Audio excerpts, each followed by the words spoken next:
Okay, today in our reading plan, we're going to go back to the book of Acts. Now, if you remember, we have already read the first 15 chapters of Acts, and we finished up with the first missionary journey of Paul. I'll put this image back up here of Paul's first missionary journey. If you remember, he went through the region of Galatia there, Antioch in Pisidia and Iconium and Lystra and Derbe.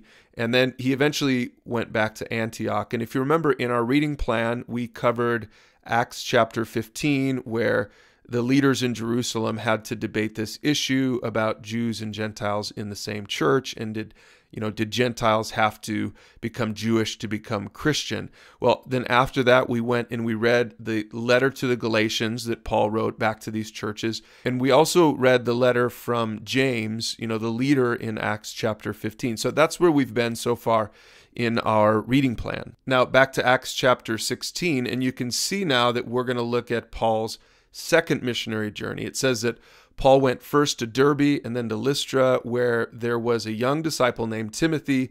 His mother was a Jewish believer, but his father was Greek.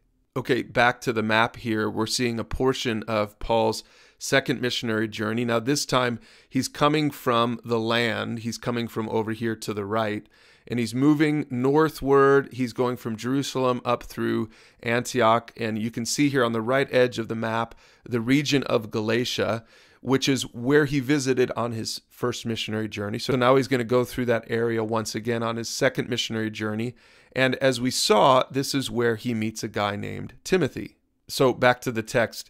Timothy, by the way, we're going to revisit later on when Paul writes 1st and 2nd Timothy, which were pastoral letters that he wrote back to Timothy, who eventually becomes one of the leaders in the church. And you're going to notice here that his mother was Jewish and his father was Greek, which is interesting when you think about the early church at the time, Acts 15 and the council and everything that Paul said in the letter to the Galatians. So anyway, I'll let you read that for yourself, but let's scroll down to verse 4. It says that they went from town to town, instructing the believers to follow the decisions made by the apostles and elders in Jerusalem. So you might want to go back and revisit Acts chapter 15 to see what those instructions were. And it says in verse 5, so the churches were strengthened in their faith and grew larger every day. Now it says that Paul and Silas continued to travel westward, and you can read this for yourself, but we're going to scroll all the way down here. In verse 11, they end up in Philippi. All right, back to the map. So Paul and Silas are traveling this way. They're traveling westward, and here we are in Philippi. And by the way, we're going to read the letter to the Philippians a little bit later in our reading plan, so pay attention to that name. But it's in Philippi that Paul and Silas run into a little bit of trouble. Let's go back to the text here so that we can read about it. It says that one day as we were going down to the place of prayer, we met a slave girl who had a spirit that enabled her to tell the future. She earned a lot of money for her masters by telling fortunes.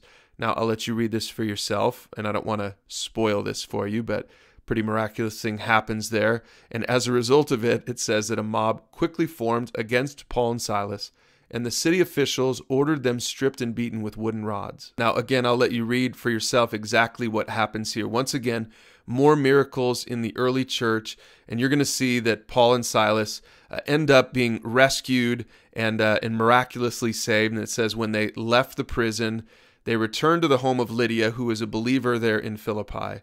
And there they met with the believers and encouraged them once more, and then they left town. Now, tomorrow we'll show you where they headed as they continued on Paul's second missionary journey. But for now, you're ready to read Acts chapter 16. We'll see you tomorrow for chapter 17.